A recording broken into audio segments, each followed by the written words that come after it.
지금 창세기 말씀을 계속해서 묵상하고 나누고 있습니다. 지난번까지 우리가 하나님의 형상이 무엇인가, 하나님의 모양이 의미하는 것이 무엇인가, 그것에 대해서 같이 나눴었는데, 우리 옆에 있는 지체를 한번 다시 한번 보시겠습니까? 여러분, 지체 안에서 하나님의 형상과 모양이 보여지시는지. 근데 이게 신앙생활에 너무 중요한 과정입니다. 어떤 공동체성을 회복하고 어떤 이웃을 사랑한다는 것이 되게 맹목적일 수 있는데, 그 안에서 하나님의 형상을 발견하게 되면 우리는 사랑하게 됩니다. 그 안에서 하나님의 모양을 발견하게 되면은 그 안에서 우리는 하나님의 그 본래적 모습을 우리가 발견하게 되면서 그 지체를 사랑하고 품고 되어갈 수 있는, 품는다는 말도 아니에요. 옳지 않은 것 같아요. 그 안에서 하나님의 형상을 발견하게 되면은 우리가 그를 귀하게 여길 수밖에 없게 되어집니다. 그런 의미에서 하나님의 형상과 모양을 우리 공동체 안에서 지속적으로 찾아가는 훈련들을 해가면 좋겠습니다. 오늘 말씀은 이제 3장 이제 타락에 대한 본문의 내용인데, 혹시 지금까지 신앙생활하면서 그거를 이제 창세기들을 많이 보셨을 텐데 느끼셨나 모르겠어요. 창세기 안에 두 가지 창조에 대한 설명과 하나님에 대한 창조 관련해서 하나님에 대한 두 가지 이미지가 나타나 있습니다. 1장 1절부터 2장 4절 상반절까지 나와 있는 창조의 모습과 2장 4절 하반절부터 25절까지 나와 있는 창조의 뉘앙스가 많이 달라요. 그 느낌이.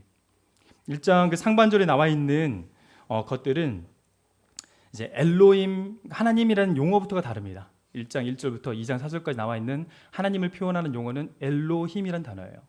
엘로힘이라는 단어는 하나님의 전능성을 가리킬 때 사용되는 단어입니다. 전능하신 하나님, 창조주 하나님, 말씀으로 천지를 창조하시고 다스리시며 운영하시는 하나님의 전능성으로 가득 차 있는 게 바로 앞부분이에요. 이곳에서는 하나님의 명령에 순종하는 이 삼라만상의 모습을 보시죠.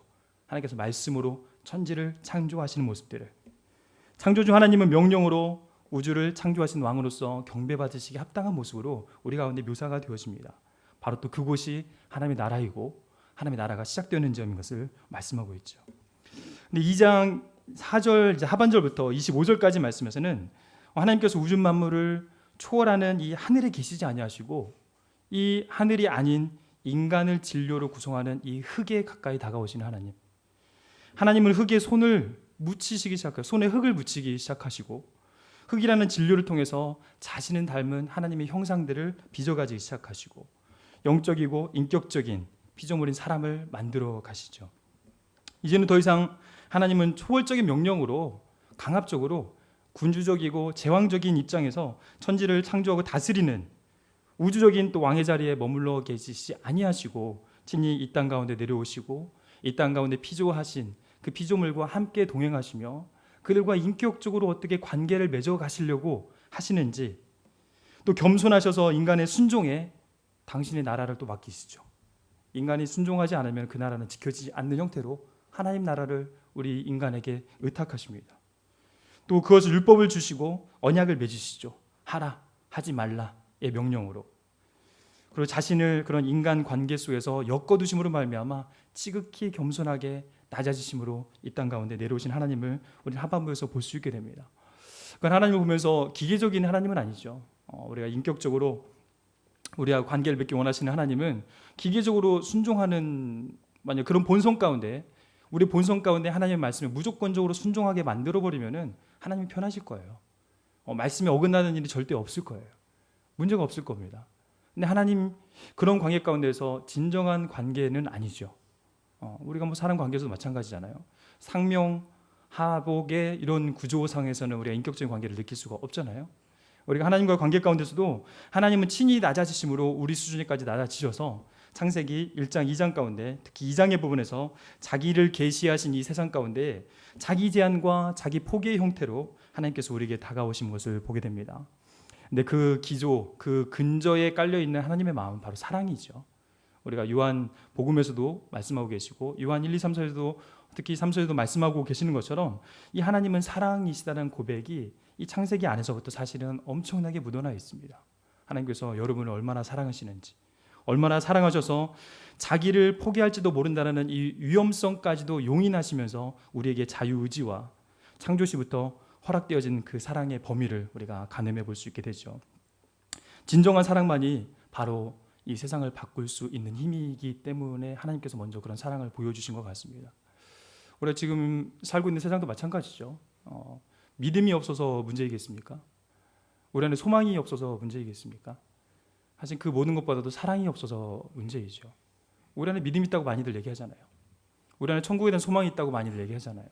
그런데도 여전히 우리 안에 해결되지 않는 이 많은 문제들과 이 문제 앞에서 우리 안에 근본적으로 질문하게 되는 부분은 바로 이 사랑의 부분인 것 같아요.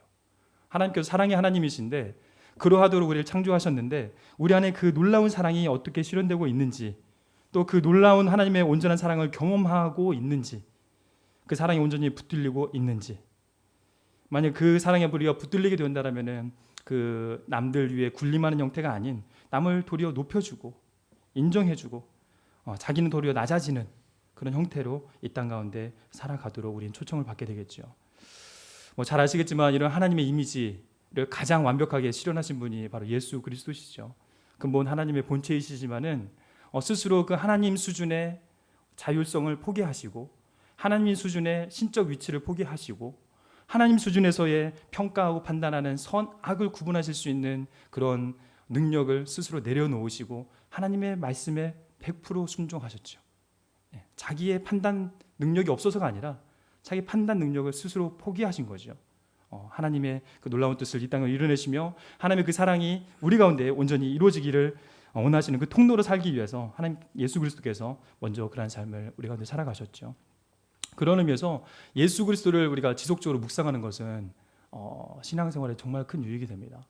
우리 신앙생활에 여러 가지의 우리 의식 발달을 해가는 과정이 있는데 의식 발달을 해갈 때에 사실 우리의 모델이 되어지는 누군가를 바라보는 것, 관상하는 것, 집중하여 바라보는 것은 우리 신앙의 변화와 여러 가지 추동을 일으키는 힘이 되어집니다.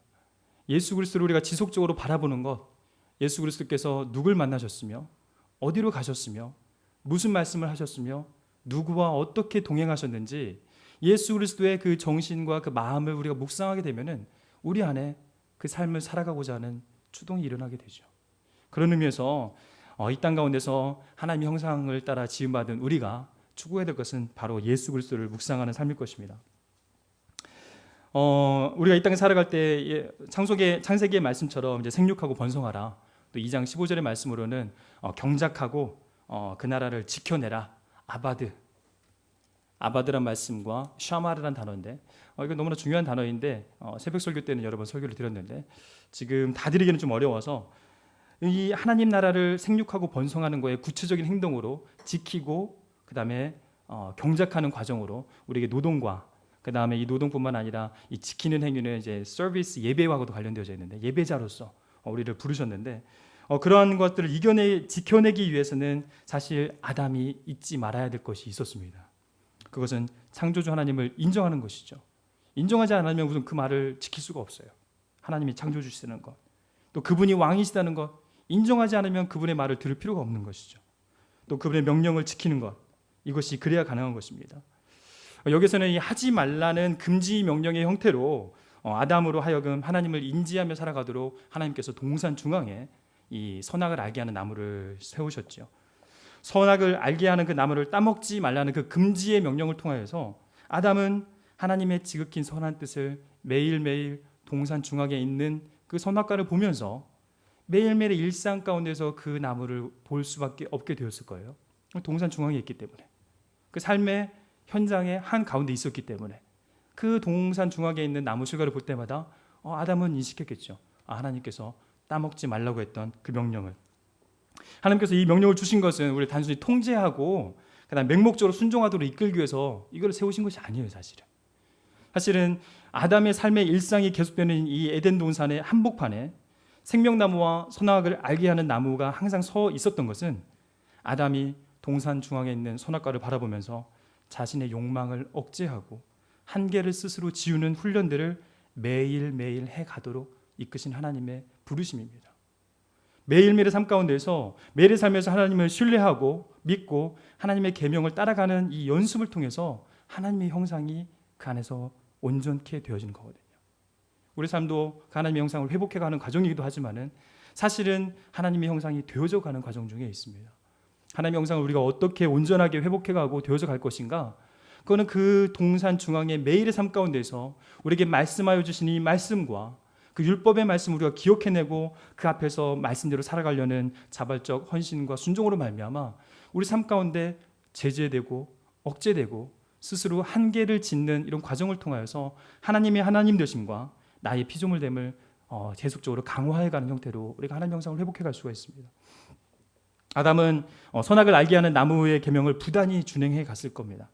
하나님의 뜻을 분간하기 시작하면서 마침내 어느 순간에는 자율적으로 그 선악을 판단하는 그 판단력을 얻어서 이 계명이 더 이상 억압적으로 들리지 않은 날도 사실 기대해봤을지 모르겠습니다. 말씀을 계속적으로 사모해 가다 보면은 아마 여러분 삶 가운데서 경험하신 분도 있을 거예요. 말씀을 큐티를 매일매일 교회에서 강조하는 이유는 매일의 삶 가운데서 말씀을 통하여서 묵상하는 가운데 나 묵상했어 이거를 말하는 것이 아니라 묵상하는 가운데에서 나의 이 정욕과 욕심과 탐욕과 인간적인 본성을 제한하시는 하나님의 말씀을 경험하게 됩니다. 그 말씀이 살아있음을 또한 고백하게 됩니다. 그런 가운데서 내가 하나님 앞에 부단히 그 말씀을 준행하는 그 과정들을 통하여서 내 안에 선악을 알게 하는 분별력이 생기는 단계에 이르게 되는 거거든요. 근데 그게 억지로 되는 것이 아니라 말씀을 순종하고 기뻐하는 마음으로 매일매일 묵상해 갈 때에 우리 안에 얻어지는 기쁨인 겁니다. 하나님에 대한 인격적인 순종과 복종을 통해서 내가 생명과 평화 또 안전보장과 영생을 누리는 길 대신에 지금의 세상을 보면은 돈과 권력과 이것들을 숭배하는 우상 숭배자들이 이 자본주의라는 체제 안에서 득세하는 것처럼 보이시죠. 자본주의 체제는 처음에는 소박한 마음에서 시작되어진 거죠. 개인의 자유와 사유의 재산권을 보호하기 위해서 극대화시키려는 노력으로 시작된 것이지만은 지금의 모습은 그 원래 취지에서 상당히 벗어나서 일탈해 있는 모습을 보이죠. 그냥 자기의 자유를 보장하는 것을 넘어서서 자기 파멸적인 재산 추구를 허용합니다. 어떤 방법을 써서라도 재산을 증식하면 된다는 거예요. 어떤 방법을 통해서도 자기가 높아지면 된다는 거예요. 사유재산권 보호, 개인 자유, 그것에서 벗어나서 자기 파멸적으로 이것들을 증식해 갑니다. 사람들이. 자기의 본성과 인격이 파멸되어도 상관이 없다는 거예요. 돈만 얻을 수 있다면. 이 정도로 우상신이 되어버린 이런 만몬, 세상에서 저 상향성의 삶을 지향하면서 저 높은 곳, 소위 성공이라고 불려지는 저 끝을 바라보며 그곳에 줄을 대기 위해서 열심히 살아가는 모습에서 우리는 우리 모두의 사고와 판단이 이 선악을 판단하는 그 근거가 하나님의 말씀 앞에 또 매일의 일상 가운데 내 안에 세워져 있는 이 선악을 알게 하는 나무와 같은 말씀의 근거에서 하는 것이 아니라 전적으로 이 안에서 성공과 이 안에서 저 높은 곳에 이르는 것과 그것을 이루는 데 동기가 되어지는 이 만몬과 돈에 의해서 자리를 잡고 있는 듯하게 생각되어진 것은 저만의 착각일까요? 이러한 과정 가운데 창세기 1, 2장의 말씀까지가 여기까지의 말씀입니다. 사실은 이 세상은 하나님의 완전한 창조로 이루어졌지만은 사실 창세기는 시적 산문에 해당이 되어집니다. 좀 시적인 부분들이 있어서 중간에 은유와 비유가 많고 그다음에 생략이 많고 행간에 우리가 생각을 넣어야 될 곳이 되게 많습니다. 그렇다 보니까 충분히 설명되어 있지 않지만은 2장에서 3장으로 넘어가는 이 과정 가운데에서 말로 설명되지 않은 사실 많은 부분들이 신학자들이 해석을 하고 또 다른 본문들과 외경을 통하여서 그 부분들의 설명을 집어넣고 있는데 그 안에 이제 넘어가는 과정에서 보게 되면은 25절에서 3장 1절로 넘어가는데 처음 시작이 그런대로 되어져 있습니다. 그런대로 되어져 있습니다. 예전에는 성경이 이렇게 장절이 구분이 안 되어져 있죠. 당연히 25절에서 3장 1절이 하나로 연결되어져 있을 거예요. 근데 재밌게도 이게 하나로 연결되어져 있다는 것을 느낄 수 있게 되는 게 히브리에서는 이 언어를 가지고 발음을 가지고 유희하는 이제 워드 플레이가 좀 많이 있는데 거기에 벌거벗었으나라고 하는 2장 25절의 말씀과 3장 1절에 나오는 간교하다라는 단어가 발음이 똑같습니다. 벌거벗었으나 2장 25절에 나오는 그다음에 또 3장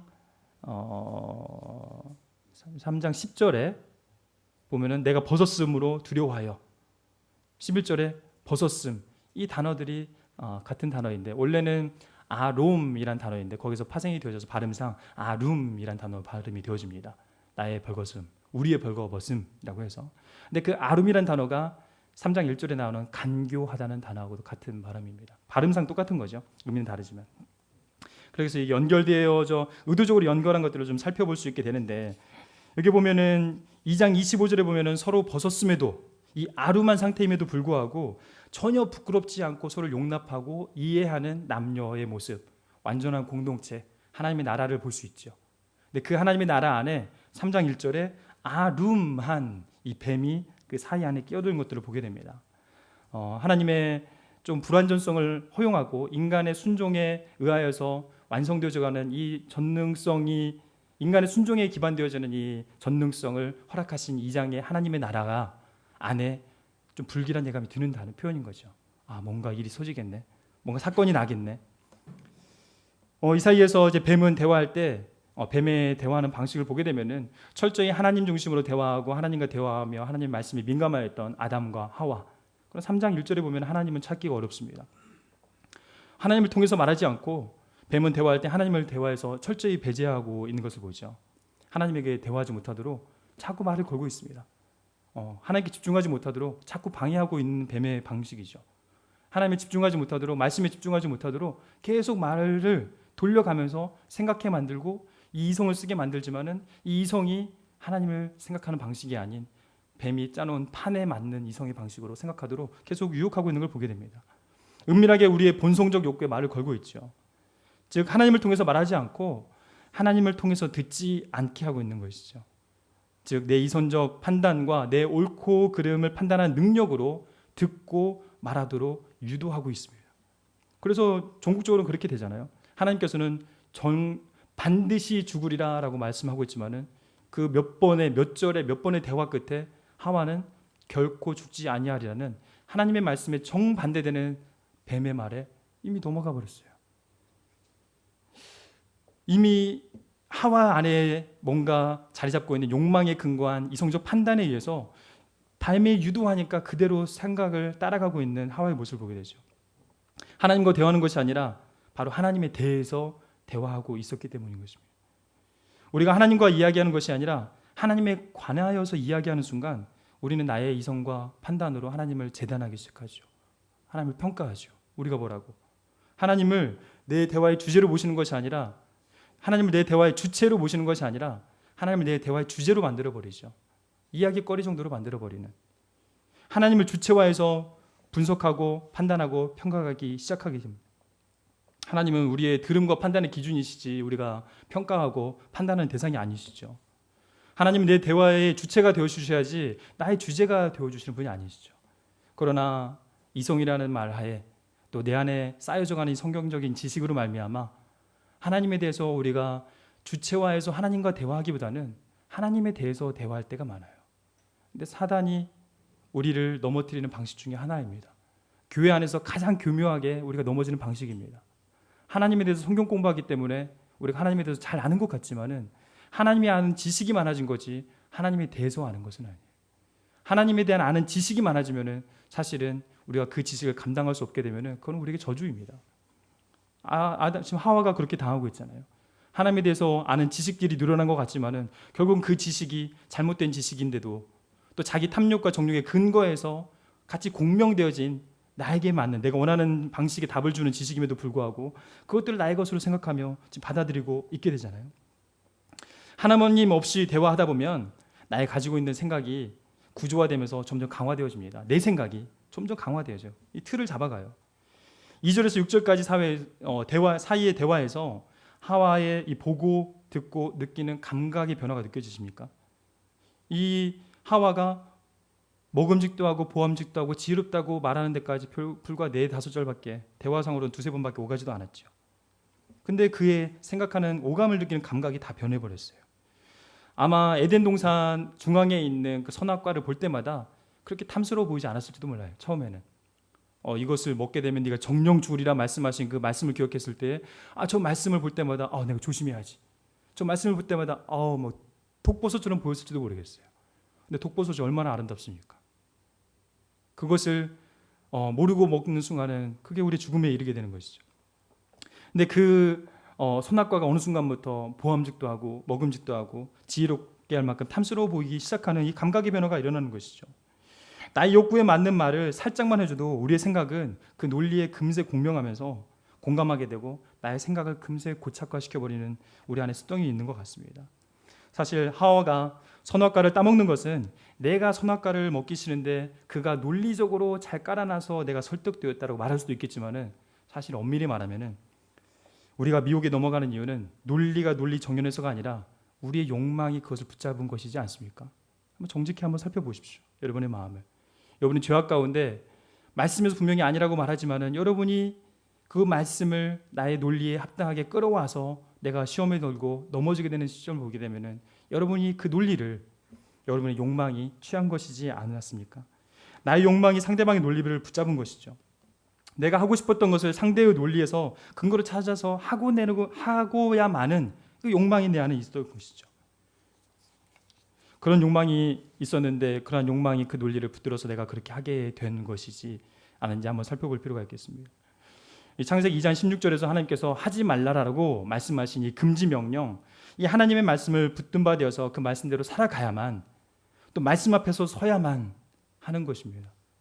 내 밖에 있는 논리, 세상에 있는 논리, 상향성을 지향하면서 사람들이 말하는 논리, 돈과 성공에 대해서 합리적이다라고 지혜롭다라고 말하는 그 세상의 논리를 어느 순간 내가 강력하게 붙들고 될 때는 그것이 되게 탐스러워 보이고 되게 지혜로워 보이고 먹음직해 보일 때가 있어요. 그것들을 어느 순간 붙들게 되죠. 그러면서 그걸 지혜롭다라고 변명하고 한변하기 시작하죠. 우리 안에 욕망을 그래서 정직하게 하나님 앞에서 매일 살펴보는 것이 필요합니다. 말씀 앞에서 그래서 매일 큐티아라는 것이 이 말씀이 그것의 옳고 그름, 선과 악을 판단하는 지혜를 점진적으로 단계적으로 우리에게 매일매일 깨달아가도록 바꿔주기 때문에 말씀을 계속 깨달아가는 거예요. 근데 하와는 그 말씀을 점진적으로 깨달아가는 이 선악을 아는 지혜를 택하기보다는 순간적인 계한, 순간적인 깨달음, 순간적으로 신적 위치에 올라가고자 하는 그 욕망, 우리 안에 교만, 그것들에 더 붙들려진 것 같습니다. 하나님은 그 사랑으로, 하나님의 자기 희생적 사랑으로 이 땅을 만드시고 우리와 함께하고자 하셨지만은 우리는 자기 사랑, 자기 높아짐, 이것에 대한 더 강력한 욕구로 말미암아 그것에 붙들림 바 되어져서 하나님이 아닌 자기 사랑에 근거하여서 세상의 것들을 더 취하게 되고, 하나님 말씀을 취하면 죽을 것 같지만 사실은 우리 그 말씀 때문에 살아나게 됩니다. 내 욕망을 따라 살아가게 되면 살 것 같아도 사실은 종국에는 그 욕망의 기쁨은 사라지게 되고 죽음에 이르는 것들을 맛보신 분도 있을지 모르겠고 아직 그 과정 중에 있는지 계실지도 모르겠어요. 근데 바로 없기는 하나님의 말씀에 온전히 붙들림 바 되어지고 매일매일의 삶 가운데서 말씀을 통하여 점진적으로 선과 악을 깨달아가는 지혜를 얻어가시기 바랍니다. 한순간적으로 얻어지는 건 없어요. 한순간으로 얻어지는 것은 우리에게 교만하게 합니다. 저에게도 그런 회개의 과정이 좀 있었습니다. 어느 순간부터 저에게 두 가지 양극단을 왔다 갔다 한 경험이 있는 것 같아요. 어렸을 때는 남을 판단하지 않으려고 되게 했었어요. 판단이 막 되어지는, 어렸을 때 좀 영민함이 있었던 것 같아요. 근데 판단을 하게 되면 마음에 죄책감이 자꾸 오는 거예요. 남을 문제를 지적하게 되면 자꾸 내 안에 죄책감이 자꾸 밀려오는 거예요. 하나님께서 또 말씀으로 내 형제의 눈에 있는 그 티를 보지 말고 그걸 평가하지 말라는 그 말씀이, 또 형제를 나가라고 말하면 욕하는 그 욕이, 또 형제를 시험에 빠지게 하고 가슴 아프게 하는 것이 차라리 연자 맷돌을 메고 바닷속에 뛰어드는 것이 낫겠다라고 하는 그 말씀이 이렇게 부담이 됐나 봐요. 그러다 보니까 남을 평가하는 것들을 하지 않으려고 자꾸 애를 썼던 것 같아요. 근데 그게 말씀에 의해서 자꾸 훈련이 되어져서 사실은 지금 보면은 그때 모습이 너무 그리워요. 근데 그 당시에는 그렇게 하다 보니까 평가, 판단하는 능력이 되게 떨어진 거예요. 이제 고등학교 가고 대학에 가는데 제가 평가하고 판단하는 것들 너무 힘들어하는 거예요. 심지어는 결정장애가 있는 것 같아 보였어요. 판단하기를 자꾸 유보하고 스스로 남을 평가하는 것들을 뭐 일에 대해서 평가하는 것조차도 항상 긍정적으로 보려고 하고 좋은 쪽으로만 자꾸 해석하려고 하다 보니까 내 안에 판단의 능력이 떨어진 거예요. 근데 세상에서 볼 때는 되게 능력이 없는 거죠. 제 스스로가 볼 때도 너무 두려웠어요. 그때는 온누리교회를 다녔는데 그 교회를 다닐 때 그 안에서 나름대로 평가하고 판단에 탁월한 사람들이 있어요. 행사를 기획하고 진행하는데 너무 판단을 탁월하게 하는 사람들이 있어요. 또 남에 대해서도 사람에 대해서도 정확하게 판단하고 진단하는 사람이 있어요. 나는 그러지 못하는 게 너무 부끄럽기도 하고 되게 부러웠던 것 같아요.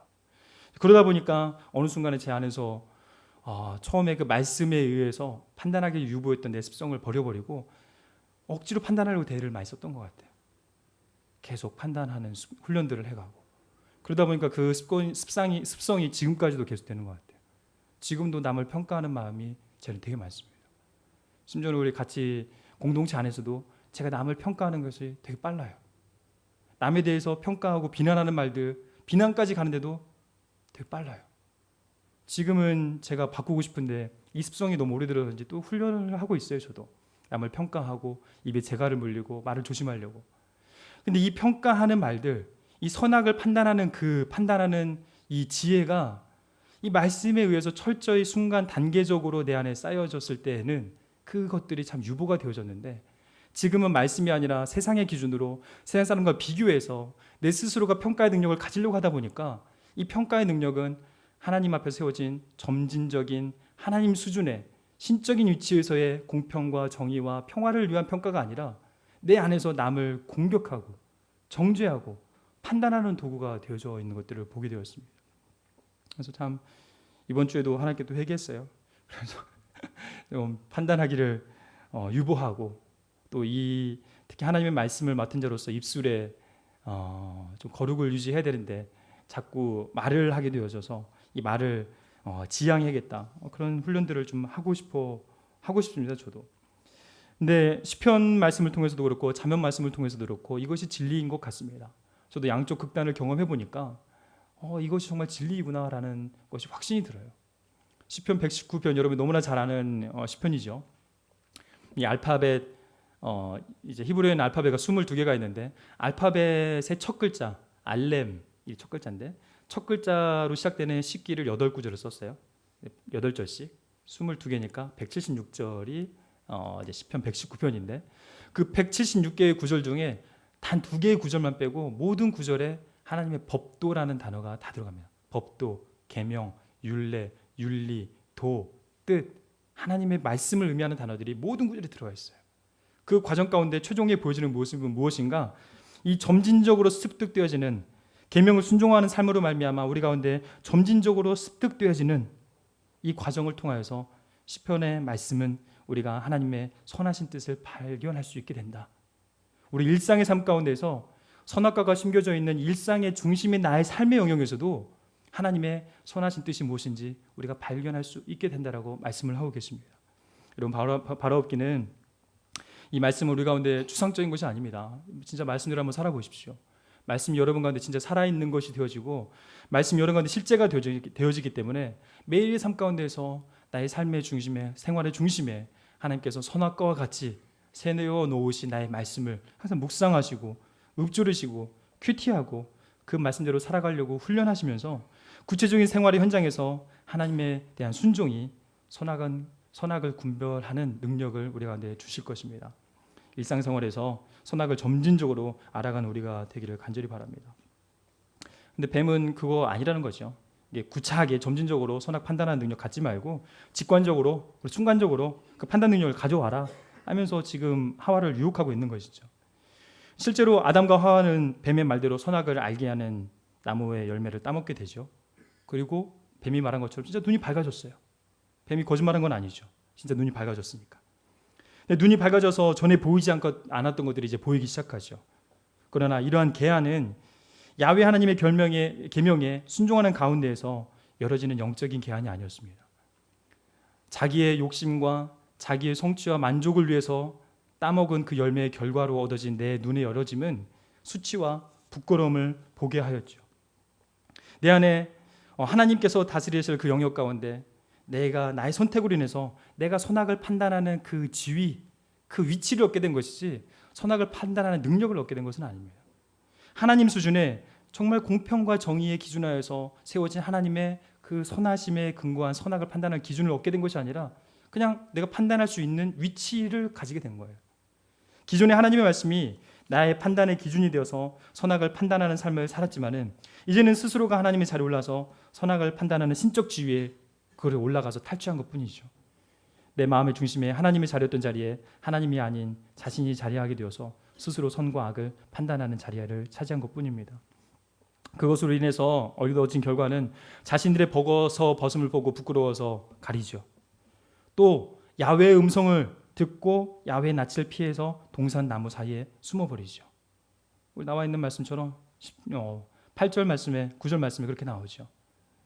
동산을 거니시는 여호와 하나님께서 내가 어디 있느냐라고 물으시는데 그 하나님 음성을 듣고 숨어버리죠. 근데 하나님께서 다 아셨겠죠. 선악과 따먹은 거 다 아셨고, 근데 하나님께서 정죄하고 비판하고 평가하려고 부르셨을까요? 내가 어디 있느냐라고 하셨을 때 하나님께서 아담을 정죄하고 평가하기 위해서 부르신 것 같지 않아요. 거니신이란 이 단어는 산책할 때 쓰여지는 동사입니다. 하나님께서 동산을 거니시면서 아담을 다시금 돌아오도록 기회를 주시고 아담과 사랑의 관계를 회복하시기 위해서 하나님께서 찾아오신 거예요. 그런데 우리는 나의 욕망 따로 살아가 결정하고 판단하게 된 내 자신은 야훼 하나님 음성 듣기를 두려워하고 피하고 숨어버리는 결과를 맞게 된 것이죠. 벌거벗은 채 아무런 부끄러움을 느끼지 않았던 부부의 관계에서 이제 부부가 서로 낯선 사람, 낯선 관계가 되어버렸습니다. 완전한 일치와 연합을 경험하였던 아담과 하와가 서로의 부끄러움, 내면의 부족한 모습, 연약한 모습, 외면의 부족한 모습, 안타까운 모습들, 여러 가지 만족스럽지 않은 모습들이 있었지만 그것들이 하나님의 형상 가운데에서 하나님의 형상의 보여짐으로 말미암아 아름다웠던, 그로 말미암아 부끄러움, 이 아름이 없었던 이 관계가 이제는 우리 안에 자기의 자존심에 근거하여서 자기를 더욱더 사랑하게 되는 이런 관계로 말미암아 그 관계가 깨어졌죠. 완전한 이해, 완전한 사랑, 완전한 용납이 깨어지고 금이 가기 시작한 걸 보게 됩니다.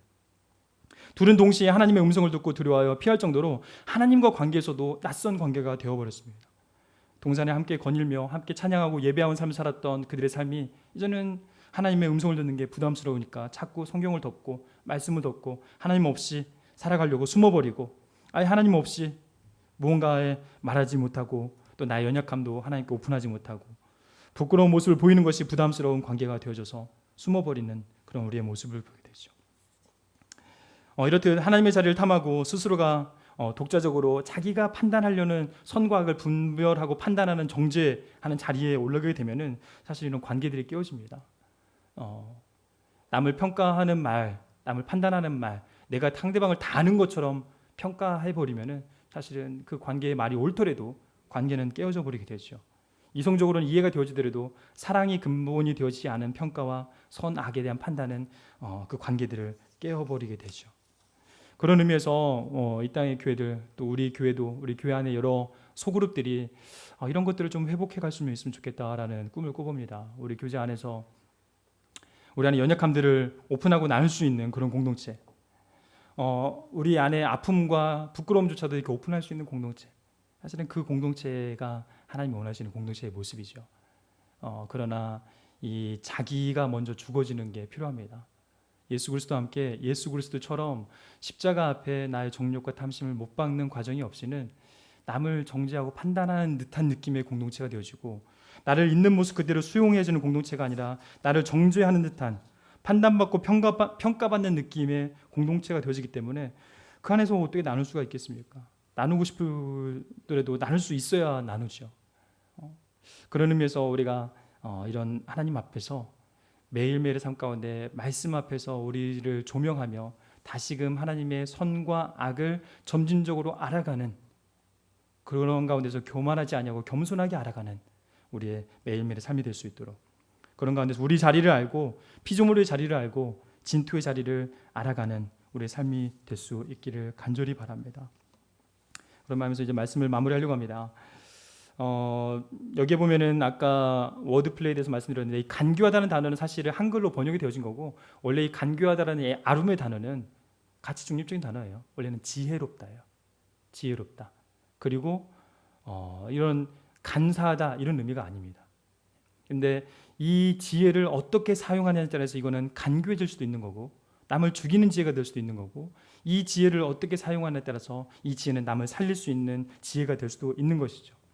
또한 이 아담과 하와가 벌거벗겨졌다라는 이 9절 10절에 나오는 이 아룸이란 단어, 사실은 이 워드플레이를 통해서 모세는 이런 말을 하고 싶었을지 모르겠습니다. 뱀처럼 이 아룸해지고 간교해지고 지혜롭고 싶어지 않은 욕심으로 말미암아 욕망으로 이 아롬의 위치에 빠지게 되었다는 것을 우리에게 말씀하고 싶은지 모르겠습니다. 지혜롭고 싶고 간교하고 싶고 세상에 높아지고 싶어하는 이 아름으로 말미암아 발가벗겨지고 수치와 부끄러움 가운데 노출되신 아름의 상태에 빠지게 되는 것은 아닌지, 아름의 욕망으로 아름의 위치에 빠져서 모든 것으로부터 피하고 숨고 싶어하는 우리에게 하나님께서는 오늘 또 찾아와 주셔서 동산을 거니시며 우리에게 이렇게 말을 걸어오십니다. 그리고 결국에는 말을 걸어오실 뿐만 아니라 말씀이 되어주셔서 우리 가운데 이미 오셨습니다. 에덴 동산보다 더 심각한 환경에서 유혹과 시험을 말씀으로 이기시고 또한 말씀이 되어주셔서 우리 안에 들어와 우리 마음과 생각을 매번 조정해 주시고 성령으로 그 말씀을 매번 기억나게 하시며 깨닫게 하시는 성령님의 도우심 따라서 예수 그리스도가 이미 우리 안에 찾아와 주셨음을 우리가 잊지 아니하고 우리로 우리의 자리를 지키도록 이끌어 주시는 그 하나님의 음성에 반응하며 나아갔으면 좋겠습니다. 하나님께서 오늘 우리에게 이렇게 말씀하시는 음성을 듣게 되시기 바랍니다. 너는 지금 어디에 있는 거야? 혼내시는 말씀이 아니에요. 하나님께서 아담을 심판하시려고 혼내신 거 부른 것이 아니죠. 하나님께서 여러분을 찾으시려고 부르십니다. 너 지금 어디 있는 거야? 하나님께서 아담의 물리적 위치를 몰라서 물어보신 것이 아닙니다. 어디 있는지 알고 계시죠. 바로 부모의 마음으로 돌아오기를 바라면서 말씀하시는 겁니다. 너 어디 있는 거야 지금? 자신이 있어야 할 자리에서 벗어난 자녀를 향한 그 슬픔이 이 표현 안에 묻어나는 것 같아요. 하나님께서 아담, 또 나에게 돌아와. 여러분에도 말씀하고 계세요. 하나님이 여러분이 있어야 될 그 자리에서 벗어나신 분 계시다면 하나님의 음성에 귀를 기울이십시오. 너 지금 어디에 있는 거야? 이 슬픔을 직접 책임지시려고 하는 이 부모의 간절함이 그 안에 묻어져 있죠. 결국 자녀로 하여금 자기 자리를 찾게 하려는 아버지의 강렬한 의지가 이 안에 있음을 보게 되면서 하나님의 음성에 귀를 기울이시기 바랍니다. 너 지금 어디 있는 거야? 행여라도 우리가 있어야 될 자리를 잃어버리신 분이 지금 계시다라면은 잠잠히 하나님의 음성에 귀를 기울여 보십시오. 욕망을 쫓아 하나님을 떠난 자리에 있는 분이 계시다라면은 이 시간 하나님의 음성에 한번 귀를 기울여 보십시오. 너 지금 어디에 있는 거야? 한번 이렇게 찬양하면 좋겠습니다. 예배 자리에서뿐만 아니라 가정에서, 학교에서, 직장에서, 일상의 자리에서 너 지금 어디에 있는 거야? 라고 말을 걸어오시는 하나님의 음성에 수시로 들음으로 힘들어도 또 다시 제자리를 찾아서 진정으로 안식과 평안을 누리는 주님의 자녀, 참 그리스도인의 삶을 살아가게 되시길 간절히 축복하며 한번 이렇게 찬양하시겠습니다.